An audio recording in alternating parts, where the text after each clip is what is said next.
Guys, tutorial tayo ngayon paano magtali sa hook ng leader line. So step number 1, ito po yung gagawin natin. Yan, sundan nyo po. Yan.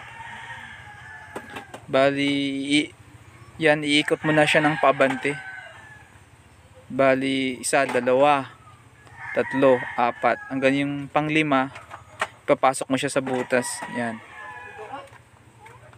At saka hihilain mo yung sa kabila para mag-lock siya.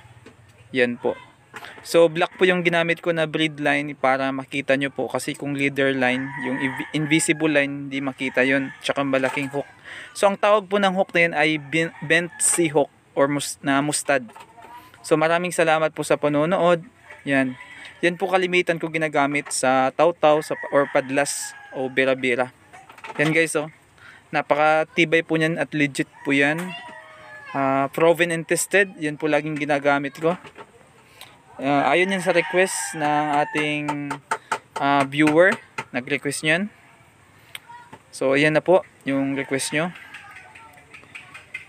Bali, try nyo po yan sa inyong lugar.